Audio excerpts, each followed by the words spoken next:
Tout comme le latin, l'arabe est une langue qui se décline. La voyelle courte de la dernière lettre d'un mot varie selon sa fonction dans la phrase. Ayons recours à notre langue imaginaire pour mieux comprendre ces déclinaisons. L'écrivain écrit le livre devient en langue imaginaire al-écrivaino écrit al-livra. Al-écrivaino est le sujet, al-livra est le complément direct. Vous remarquez donc que le ou est la déclinaison du sujet et a celle du complément direct. Yaktub al-katibu al-kitaba. Dans la phrase al-écrivaino écrit dans al-livri est complément indirect, c'est pourquoi la déclinaison sera ici i.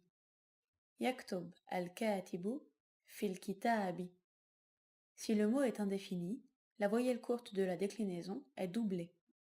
L'article indéfini est donc représenté par un tanwin. Un écrivain écrit un livre, écrivanon écrit livran. On est la marque du cas sujet indéterminé, an celle du complément direct indéterminé. Notez que le tanwin an a besoin d'un support. Il est donc nécessaire d'ajouter un a à la fin du mot lorsqu'il est complément direct indéterminé. Kitaban. Yaktob katibun kitaban. Un écrivain écrit un livre. Pour les mots se terminant par ta marbuta, cette dernière sert alors elle-même de support. Il parle une langue étrangère. Yatakallam lughatan ajnabiyatan.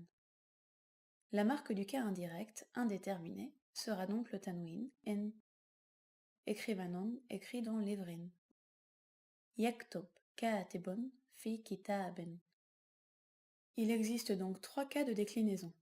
Le cas sujet, direct et indirect. Le cas sujet est marqué par ou si le mot est défini et on s'il est indéfini. Le cas direct est marqué par a si le mot est défini et an s'il est indéfini. Le cas indirect est marqué par i pour les mots définis et in pour les mots indéfinis.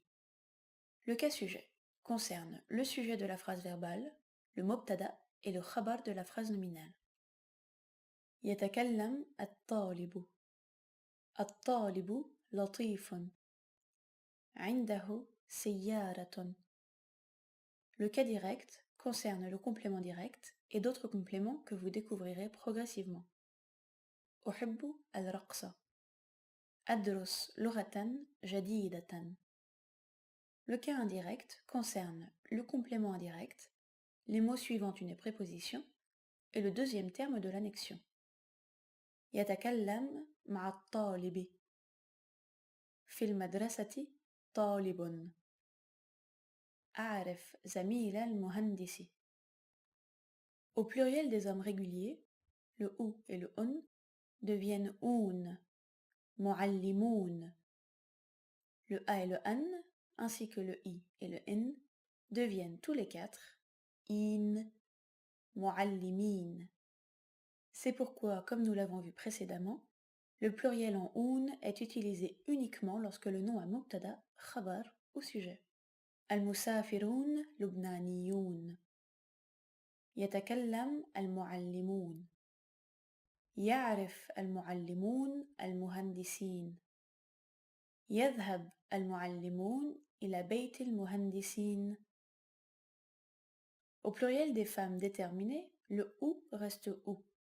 Le a et le i deviennent tous les deux i. تعرف المعلمات الطالبات. تكلمت معلمات مع صديقات جديدات. Voici un récapitulatif des déclinaisons. Les déclinaisons, comme nous l'avons évoqué en A0, relèvent d'un registre ancien de la langue, et les apprendre en débutant peut freiner votre apprentissage.